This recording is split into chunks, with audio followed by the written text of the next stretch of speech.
JCERT द्वारा प्रथम सांविधिक परीक्षा के लिए 5 सेट अपलोड किए गए हैं, जिसमें से पहला सेट हम लोग यहाँ सॉल्व करेंगे मैथ्स का। यहाँ पे हम लोग को टोटल 40 क्वेश्चंस रहेगा और हर क्वेश्चन में 1 मार्क्स, और यहाँ पे टोटल समय रहेगा 1.5 घंटे का। तो पहला सवाल हम लोग सॉल्व करते हैं। पहला सवाल है कि 120 का अभाज्य गुणनखंड का गुणनफल के रूप में लिखिए। तो 120 का 2 से लगाइए, 2 छक 12, फिर 2 तिया 6, फिर 2 15 30। अब 2 से नहीं जाएगा तो 3 से लगाएंगे, 3 पचे 15।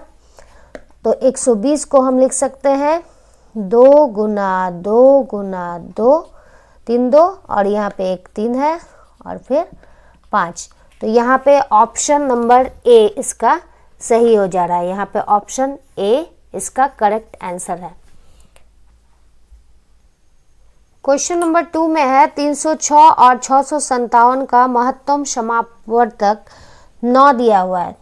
306 एक नंबर है और एक है 657। इन दोनों का HCF दिया हुआ है 9। तो हम लोगों को LCM निकालना है। 2 नंबर्स रहते हैं तो दोनों नंबर का गुणनफल पहले करेंगे, उसके बाद बराबर में HCF लिखते हैं इन दोनों नंबर का, और उसके बाद इन दोनों नंबर का LCM। ये फॉर्मूला से हम लोग जानते हैं। हम लोगों को यहाँ LCM चाहिए, इसलिए LCM बराबर 306 गुना 657, और यहाँ HCF गुना में है, इधर आएगा तो भाग में चला जाएगा, बराबर 306 गुना 657 बटा HCF कितना दिया हुआ है 9। तो 9 से कटाइए, 9 सत्ते 63, 9 तिया 27। 306 गुना 73 करने पे हम लोगों को मिलता है 22,338। ये option number B correct answer है। तीसरा सवाल है 15 और 25 का HCF क्या होगा। तो 15 का पहले अभाज्य गुणनखंड के रूप में लिखते हैं 3 पचे 15, और फिर 25 को लिखते हैं यहाँ पे पचे 25। तो 15 को लिखेंगे 15 बराबर 3 × 5, और 25 हो जाएगा 5 गुना 5। इन दोनों में कॉमन क्या है 5 है, इसलिए इन दोनों का HCF जो है वो हो गया 5, यानी कि ऑप्शन ए मेरा करेक्ट आंसर है।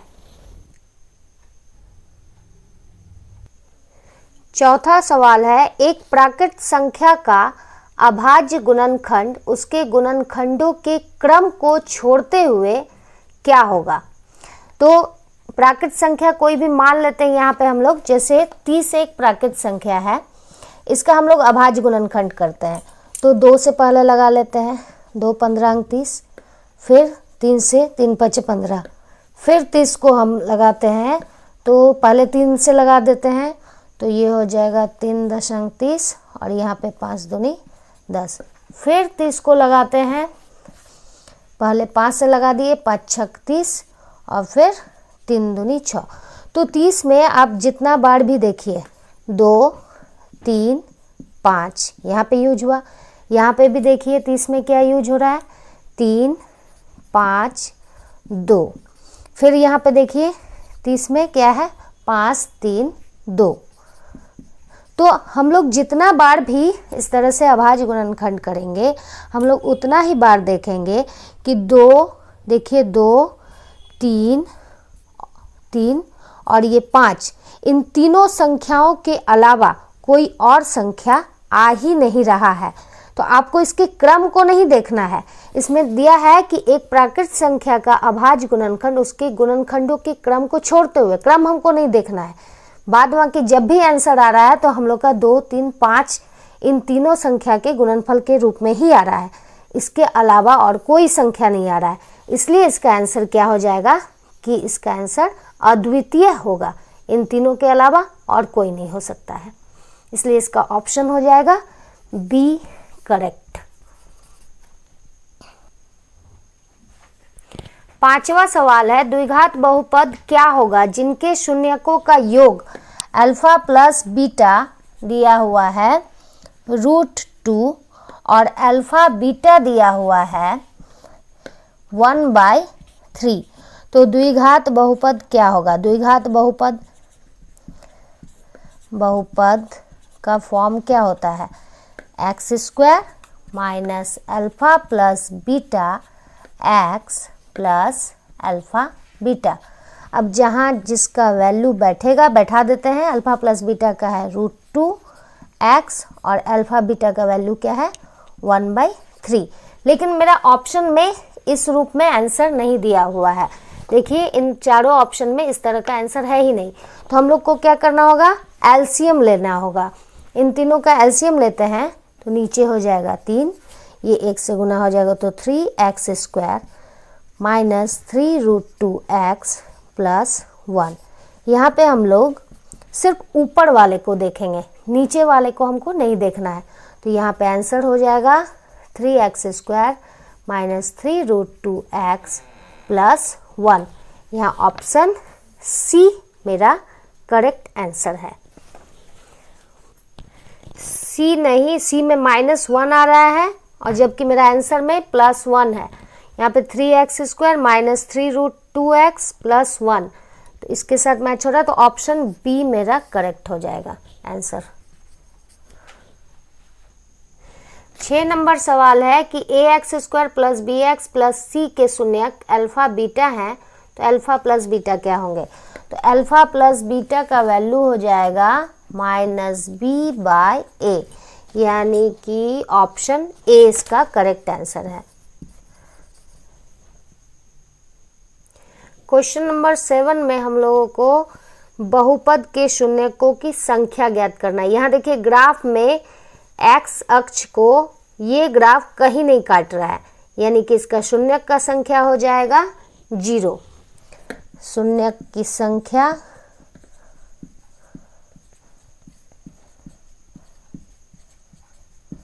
बराबर 0।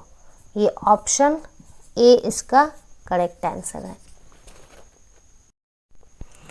8 नंबर के सवाल में दिया हुआ है कि 2 समीकरण युग्म है यदि, तो इस कंडीशन में समीकरण युग्म का कैसा हल होगा? 4 ऑप्शन दिया हुआ है। तो यहाँ पे पहले 3 कंडीशन हम लोग जान लेते हैं कि क्या होगा। पहला कंडीशन होता है कि यदि a1/a2 b1/b2 के बराबर ना हो और ये c1/c2 के बराबर ना हो, तो उस स्थिति में इसका जो ग्राफ है बनेगा इस तरह से, कटेगा और इसका एक अद्वितीय हल होगा। अद्वितीय हल, और ये संगत कहलाएगा। ये पहला कंडीशन है।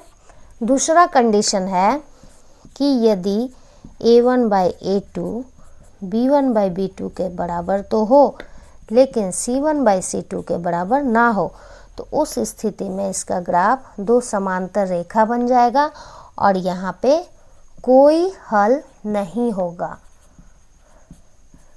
नहीं होगा, और ये हो जाएगा असंगत। और तीसरी स्थिति है इसकी कि a1/a2 बराबर b1/b2 हो और ये तीनों आपस में बराबर हो जाए, तो एक रेखा के ऊपर दूसरी रेखा क्या होगी? चढ़ जाएगी, ये संपाती हो जाएगी और इसके अनेक हल होंगे, अनेक हल होंगे और ये संगत होंगे। क्वेश्चन नंबर 8 का कंडीशन के हिसाब से आपका 2 नंबर फुलफिल हो रहा है, इसलिए इस स्थिति में इसका कोई हल नहीं होगा। इसका ऑप्शन सी आंसर हो जाएगा।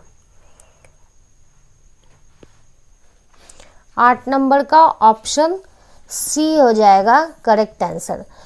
इसी कंडीशंस पे आधारित एक और सवाल है यहाँ पे, क्वेश्चन नंबर 12। वह रैखिक समीकरण युग्म जिसका कोई हल नहीं होता है क्या कहलाता है? जिसका कोई हल नहीं होता है वो क्या कहलाता है? असंगत कहलाता है। तो 12 नंबर का आंसर हो जाएगा असंगत। क्वेश्चन 9 में है कि समीकरण युग्म 2x minus 3y equal to 0 और 3x plus 4y plus 20, 2x minus 3y equal to 0, 3x plus 4y plus 20 बराबर 0 निरूपित सरल रेखा। कैसा सरल रेखा दिखाएगा?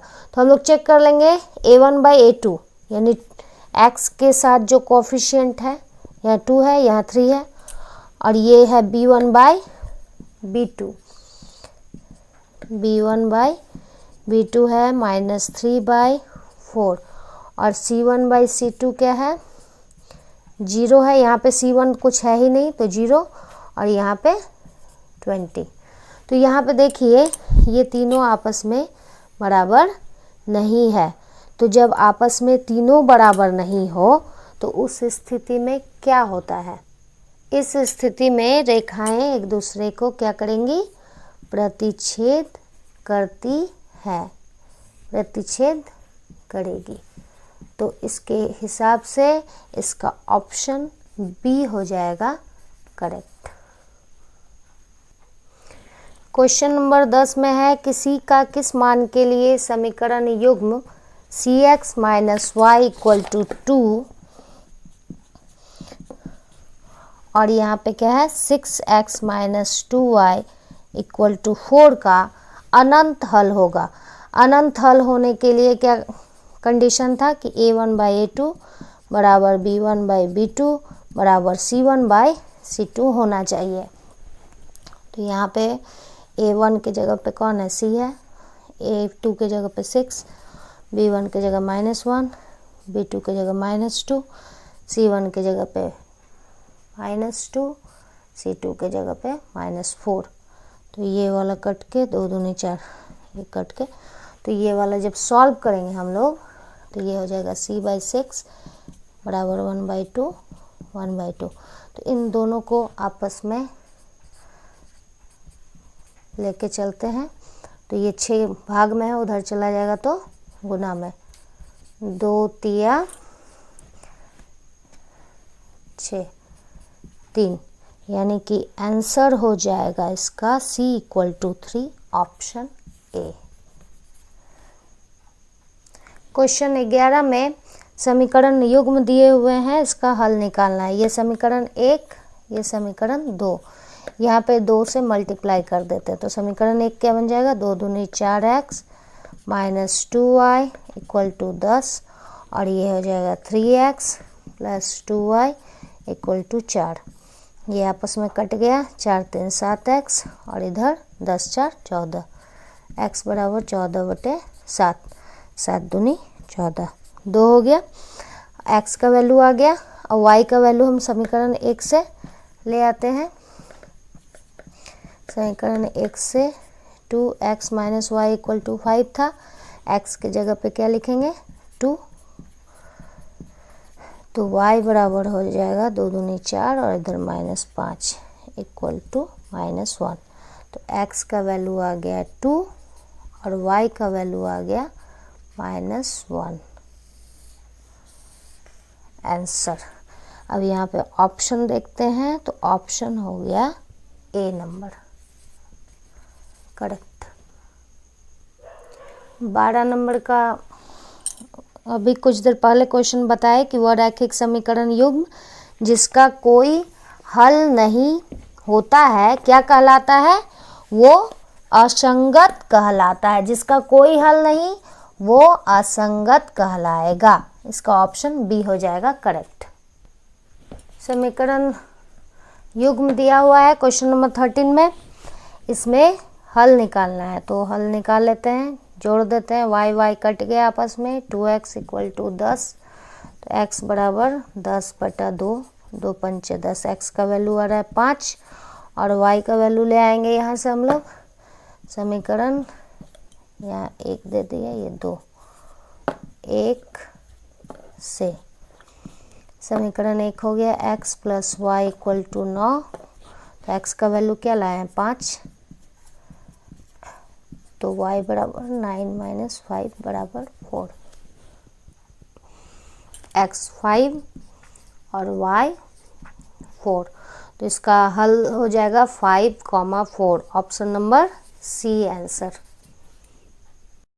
क्वेश्चन 14 में बोला गया है कि कौन सा द्विघात समीकरण है, तो हमको यहाँ पे ऑप्शन को चेक करना होगा। ऑप्शन को चेक करने पे ए ऑप्शन चेक करते हैं सबसे पहले, x minus 3 equal to X square minus 7, द्विघात यानी कि इसका पावर जो है, घात जो है वो 2 होना चाहिए, लेकिन यहाँ पे एक्स स्क्वायर तो कैंसिल हो जा रहा है, यहाँ बच रहा है 3x माइनस 7 इक्वल टू 0, ये तो द्विघात नहीं है। बी हम लोग चेक करते हैं, x प्लस 1 का square equal to X square minus 5x, ये हो गया X square plus 2x plus 1 equal to X square minus 5x, X square cancel हो गया, ये 5x उधर गया तो प्लस, तो 2 5 7x प्लस 1 इक्वल टू 0, यहाँ पे भी इसका घात 2 नहीं बचा, इसलिए द्विघात नहीं हुआ। सी चेक कर लेते हैं, x प्लस 1 का square equal to 2x minus 3, ये हो गया X square plus 2x plus 1 equal to 2x minus 3 दूनी 6, 2x कैंसिल हो गया, यहाँ बचा एक्स स्क्वायर माइनस 6 उधर गया प्लस 6, तो एक्स स्क्वायर प्लस 7 बराबर 0, यहाँ घात 2 बच रहा है, यानी कि ये द्विघात समीकरण होगा। और इसके साथ ही यहाँ पे जब डी चेक करते हैं, ऑप्शन डी को, तो ये भी द्विघात समीकरण में आता है, तो यहाँ ऑप्शन सी और डी दोनों ही करेक्ट आंसर हो जाएंगे, सी और डी दोनों ही करेक्ट आंसर है। क्वेश्चन नंबर 15 में d ग्रेटर देन 0 है, तो मूल कैसे होंगे, तो द्विघात समीकरण में हम लोग पढ़े हैं कि इस फॉर्म में जब रहेगा d 0 से बड़ा होता है, एक तो d 0 के बराबर होता है या फिर d से 0 से छोटा होता है, तो जब 0 के से बड़ा हो तो वो मूल क्या हो जाएंगे, वास्तविक होंगे और भिन्न होंगे, वास्तविक और भिन्न, और जब 0 के बराबर होगा तो वास्तविक होंगे और समान होंगे, और जब d जो है 0 से छोटा हो जाए, मतलब नेगेटिव हो जाए कुछ, तो ये हो जाएगा काल्पनिक। इस हिसाब से 15 का आंसर क्या हो जाएगा, वास्तविक और भिन्न, ये कंडीशन है, तो 15 का आंसर हो जाएगा ए। क्वेश्चन 16 में हम लोगों को इसका मूलों की प्रकृति निकालना है, तो मूलों की प्रकृति 3 टाइप का हम लोग अभी देखें कि d एक तो जब ग्रेटर देन 0 होगा, d 0 के बराबर होगा, और d जब 0 से छोटा होगा, यानी कि हम लोग यदि d निकाल लेते हैं इसका, तो हम लोग इजीली इसका प्रकृति बता सकते हैं। तो a का वैल्यू हो गया 1, b हो गया यहाँ पे x के बगल में 1 है, c हो गया -1, तो d इक्वल टू होता है b स्क्वायर माइनस 4ac, तो b हो गया 1 का स्क्वायर माइनस 4 इंटू 1, और ये हो गया -1, तो 1 प्लस 4 इक्वल टू 5, यानी ये 0 से बड़ा है, capital d is greater than 0 हो गया। इस स्थिति में क्या होगा, मूल वास्तविक तथा असमान होंगे, ऑप्शन बी इसका करेक्ट आंसर होगा। क्वेश्चन नंबर 17 में है कि ax square plus bx plus c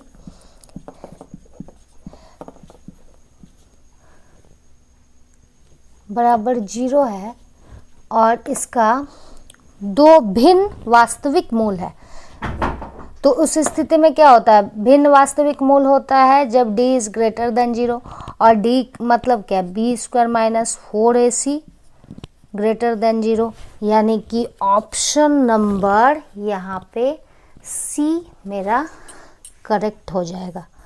सी मेरा सही आंसर। क्वेश्चन 18 है कि द्विघात समीकरण x square minus x plus 3 बराबर 0 का विविक्त कर निकालिए। विविक्त कर मतलब डी निकालना है हमको।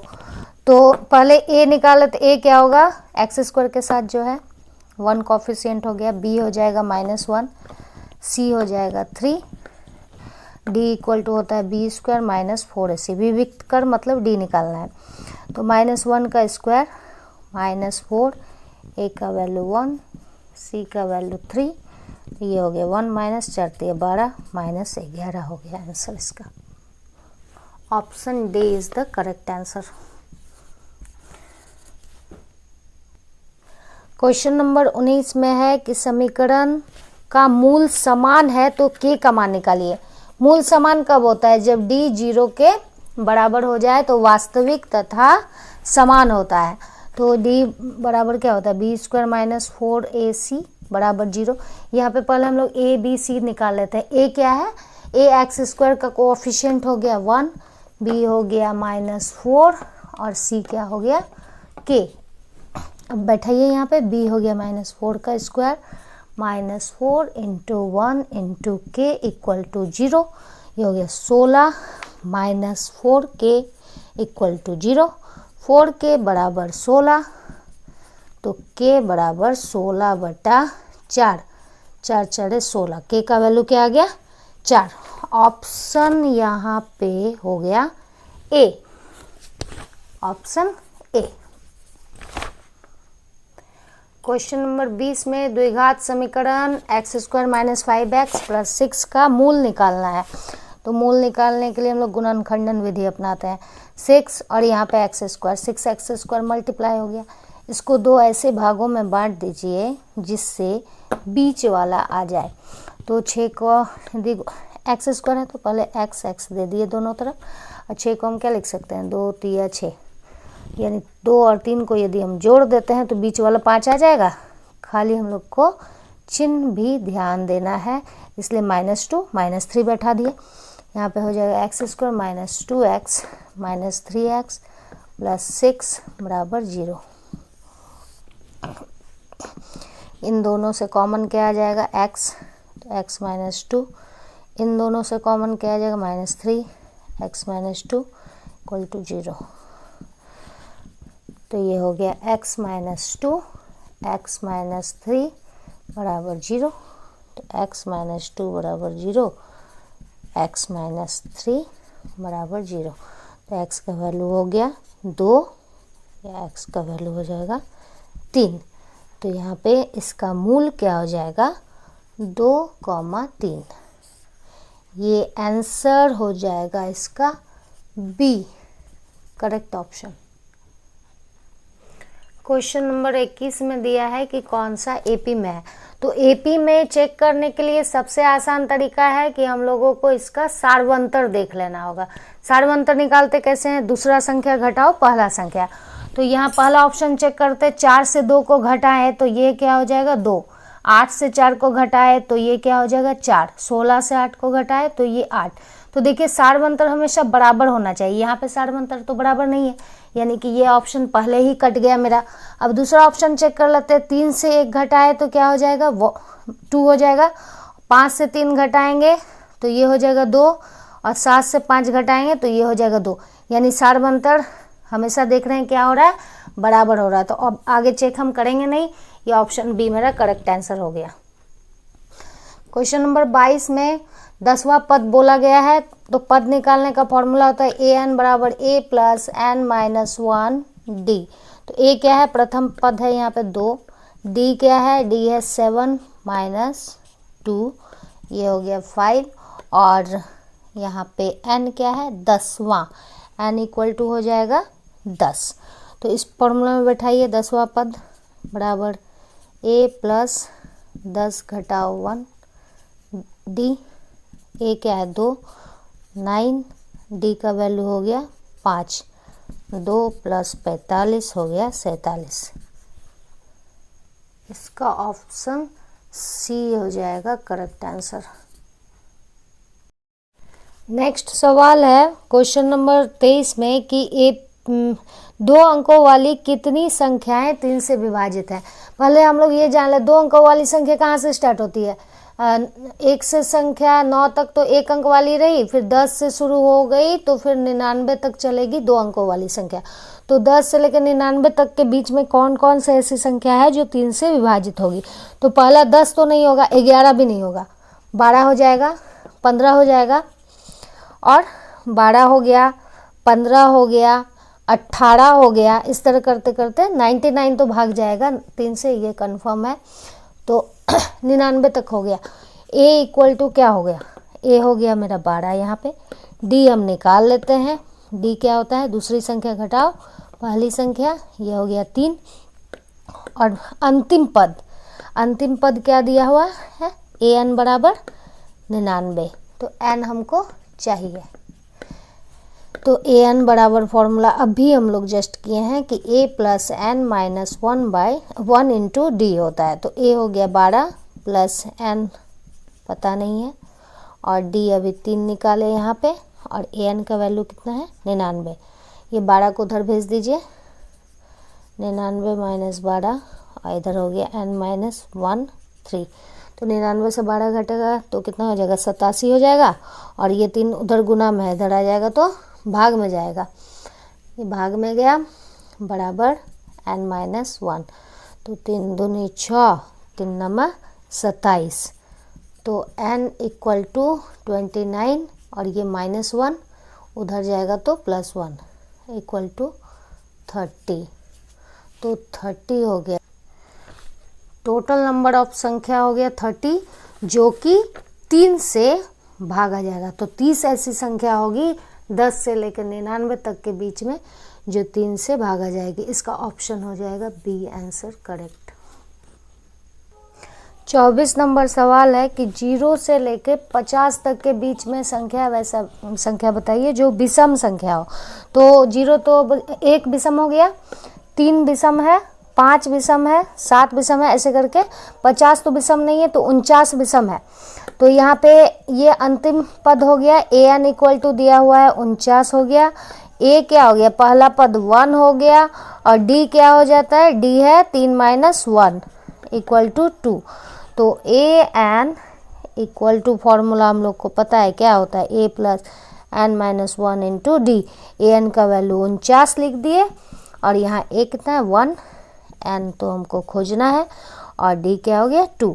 तो 49 उधर गया तो घट जाएगा, और यहाँ पे n माइनस 1 इंटू 2, ये हो गया 48, और ये 2 गुना में है, इधर जाएगा तो भाग n माइनस 1, 2 दूनी 4, 2 चौके 8। तो n माइनस 1 बराबर 24 था।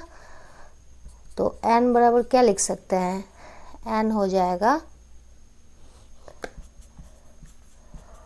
24 + 1 बराबर 25। तो 25 ऐसी संख्याएं होंगी जो कि 1 से लेके 50 तक विषम संख्याएं हैं। लेकिन अभी हम लोगों को यहाँ पे क्या चाहिए, हम लोगों को चाहिए विषम संख्याओं का योग चाहिए।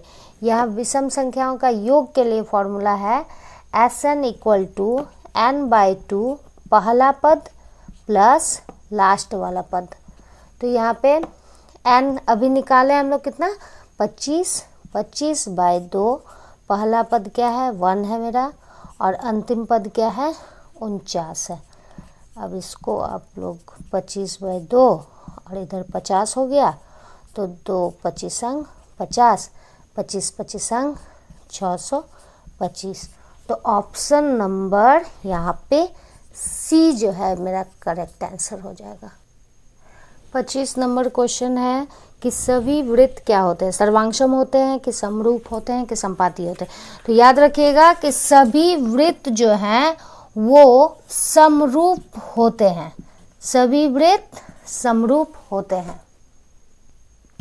क्वेश्चन नंबर 26 में दिया हुआ एक त्रिभुज है, यहाँ पे हम लोगों को AD निकालना है।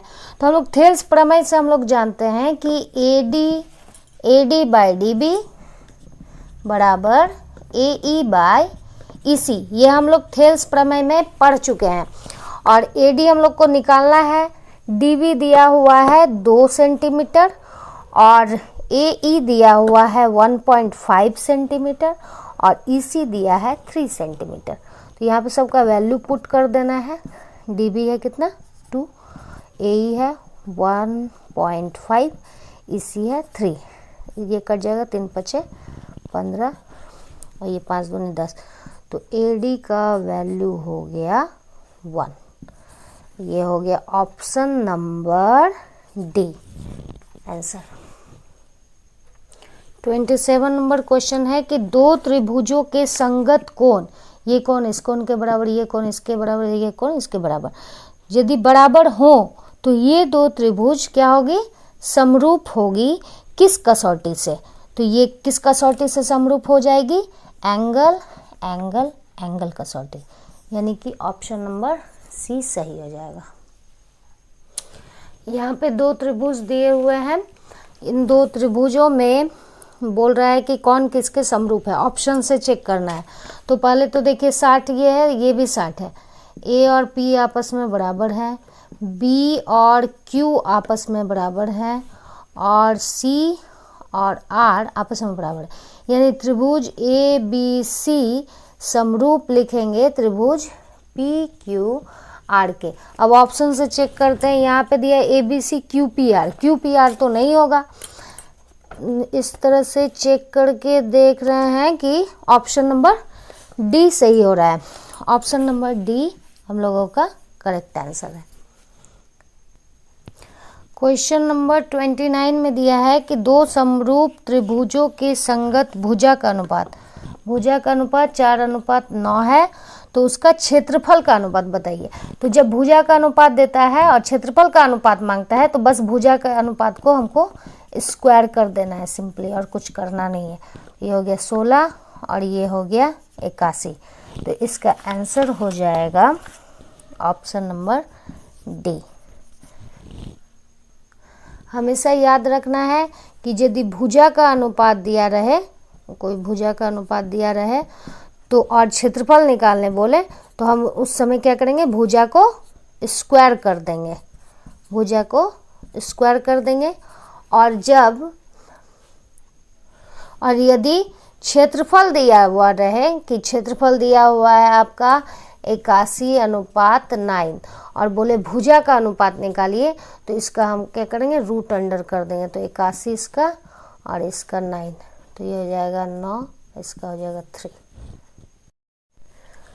क्वेश्चन नंबर 30 में दिया है कि एक समबाहु त्रिभुज की भुजा 2a है, समबाहु त्रिभुज है, इसका भुजा क्या है 2a है, तो इसका शीर्ष लंब निकालिए। शीर्ष लंब निकालना है, तो शीर्ष लंब की लंबाई होता है, याद रखना है, शीर्ष लंब हो जाएगा समबाहु त्रिभुज का √3/2 इंटू भुजा। तो यहाँ पे भुजा क्या है 2a है, तो √3/2 इंटू 2a, तो यहाँ 2 कटा, तो इसका आंसर हो गया √3a। तो ऑप्शन नंबर A हो जाएगा इसका करेक्ट आंसर। क्वेश्चन नंबर 31 में दिया हुआ है कि AB 6√3, AC हो गया 12, BC हो गया 6, तो आप कोण B का मान निकालिए क्या होगा। तो इस अवस्था में हम लोग क्या करेंगे, तीनों भुजा का स्क्वायर करके देख लेंगे। 6√3 का स्क्वायर कर लेते हैं, 6 का स्क्वायर कर लेते हैं और 12 का स्क्वायर कर लेते हैं, और उसके बाद देखते हैं कि इन तीनों भुजाओं में से किन्हीं दो भुजाओं को जोड़ के क्या वो तीसरे भुजा के बराबर आता है। तो 6√3 हो जाएगा 36 गुना 3, कितना हो जाएगा इधर 108, इधर हो गया 36 और ये हो गया 144। तो देखिए यदि इन दोनों भुजाओं को जोड़ दिया जाए, भुजा के स्क्वायर को, तो ये तीसरे भुजा के स्क्वायर के बराबर आ रहा है। और हम लोग पाइथागोरस थ्योरम में क्या जानते हैं कि एच स्क्वायर बराबर P square plus B square होता है ना। तो ये कब लागू होता है? पाइथागोरस प्रमेय। पाइथागोरस प्रमेय लागू होने के लिए समकोण त्रिभुज होना चाहिए, तो इसीलिए कोण बी क्या हो जाएगा? 90 डिग्री हो जाएगा। यहाँ पे ये 90 डिग्री हो जाएगा। ये 12 हो गया इसका कर्ण, ये हो गया आधार या लंब, जो भी लेना चाहिए आप। तो कोण बी बराबर 90 डिग्री। ये आंसर हो गया इसका सी करेक्ट। क्वेश्चन नंबर 32 में दिया है कि एक वृत्त की कितनी स्पर्श रेखाएं होती हैं। ये एक वृत्त है, इसमें हम लोग कितना स्पर्श रेखा खींच सकते हैं? यहाँ खींच सकते हैं, ये वाला खींच सकते हैं, यहाँ खींच सकते हैं, यहाँ खींच। तो इसका मतलब हुआ एक वृत्त में अपरिमित रूप से अनेक स्पर्श रेखा खींच सकते हैं। तो इसका ऑप्शन सी हो जाएगा करेक्ट आंसर। 33 नंबर क्वेश्चन में है कि वृत्त के केंद्र से 13 सेंटीमीटर की दूर स्थित किसी बिंदु से वृत्त पर खींची गई स्पर्श रेखा। यहाँ से कितना दूर? ये हो गया 13, और स्पर्श रेखा कितना खींचा गया है? 12। और ये स्पर्श रेखा पर ये जो त्रिज्या होती है ये क्या होती है? लंब होती है। तो हम लोग यहाँ पे खोजेंगे त्रिज्या को, लेकिन त्रिज्या को हम किसके हेल्प से खोज सकते हैं? ये पाइथागोरस प्रमेय के हेल्प से खोजा जा सकता है। जी यहाँ पर ये कर्ण है, ये आधार हो गया, ये लंब हो गया। तो यहाँ पे आर स्क्वायर प्लस 12 स्क्वायर बराबर 13 स्क्वायर लिखा जा सकता है। तो आर स्क्वायर बराबर क्या होगा? 13 स्क्वायर माइनस 12 स्क्वायर, ये हो गया 169, और 12 स्क्वायर का 144, यानी कि इधर 25, और आर बराबर हो गया √25। ये स्क्वायर है और उधर जाएगा तो रूट बन जाएगा, तो ये हो गया 5 सेंटीमीटर, ऑप्शन बी। 34 नंबर सवाल है कि एक बिंदु Q से, यहाँ पे कोई बिंदु Q है, इससे वृत्त की स्पर्श रेखा की लंबाई है 24 और इसके केंद्र से इसकी दूरी कितनी है? 25 सेंटीमीटर है। तो इसका त्रिज्या निकालिए। तो ये भी जस्ट वैसे ही लिखना है कि क्या होता है? एच स्क्वायर बराबर होता है B square plus P square, और पी स्क्वायर बराबर क्या हो जाता है? H square minus P square. तो ये इस तरह आर स्क्वायर बराबर हम लिख सकते हैं 25 स्क्वायर माइनस 24 स्क्वायर। ये आर बराबर हो गया √25 का स्क्वायर हो गया 625, और 24 का स्क्वायर कितना हो जाएगा? 24 का स्क्वायर हो जाएगा 576, ये हो गया 49.7 सेंटीमीटर। इसका ऑप्शन ए करेक्ट आंसर हो गया। 35 नंबर है, दो सकेंद्रीय वृत्त, सकेंद्रीय वृत्त जिसका केंद्र एक ही हो, इसकी त्रिज्याएं क्या है? एक का है 3 सेंटीमीटर और दूसरे का है 5 सेंटीमीटर, बड़े वाले का है 5 सेंटीमीटर। तो बड़े वृत्त की जीवा, ये जीवा हो गई, ये छोटे वृत्त पर क्या होगी? स्पर्श रेखा हो गई, और इसका ये त्रिज्या क्या है? ये बड़ा वाला वृत्त है, इसका 5 है, और ये जीवा, जो ये जीवा होती है उस पर जो ये लंब डाल रहे हैं, तो ये इसको 2 बराबर भागों में बांटती है, ये हम लोगों को पता है। और ये स्पर्श रेखा पर त्रिज्या क्या होती है? लंब होती है। तो हम लोग इस रेखा को निकालेंगे, ये x, ये भी x, क्योंकि बराबर भागों में बांट रही है।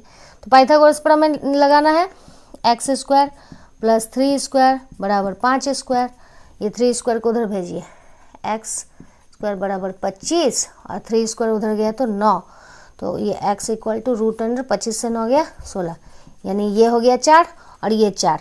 तो जीवा टोटल तो 2x ना है, तो जीवा बराबर x प्लस x 2x, यानी 2 × 4 8 हो जाएगा जीवा, option A correct answer. 36 number है, थीटा केंद्रीय कोण और r त्रिज्या वाले त्रिज्यखंड का क्षेत्रफल। तो त्रिज्यखंड का क्षेत्रफल क्या होता है? ये वृत्त हो गया, यहाँ पे ये केंद्र हो गया, ये बन गया त्रिज्यखंड ए बी, यहाँ पे पी, ये छोटा लघु त्रिज्यखंड, और ये वाला जो हो गया ये हो गया बड़ा वाला त्रिज्यखंड। तो त्रिज्यखंड यहाँ पे थीटा है, त्रिज्यखंड का क्षेत्रफल हो गया थीटा बाय 360 डिग्री गुना पाई आर स्क्वायर, यानी कि ऑप्शन से बी नंबर करेक्ट आंसर हो गया। सी नंबर बोला है, 37 नंबर बोला है कि वृत्त की सबसे बड़ी जीवा क्या होती है। तो वृत्त की ये केंद्र है, जीवा क्या होती है, ये सब जीवा होती है ये सब। तो सबसे बड़ी जीवा क्या होगी, जो इस केंद्र से होते हुए पार हो जाए, तो इसको हम लोग व्यास भी तो कहते हैं। तो वृत्त की सबसे बड़ी जीवा क्या होती है, व्यास होती है। इसका आंसर क्या हो जाएगा, सी। 38 नंबर क्वेश्चन है, 8 त्रिज्या वाले वृत्त के चाप की लंबाई। तो वृत्त के चाप की लंबाई होती है, चाप की लंबाई होती है थीटा बाय 360 डिग्री गुना 2 पाई आर। तो उस हिसाब से ऑप्शन सी इसका करेक्ट आंसर हो गया। 39 क्वेश्चन नंबर है कि त्रिज्या है r इक्वल टू 6 सेंटीमीटर और थीटा है 60 डिग्री।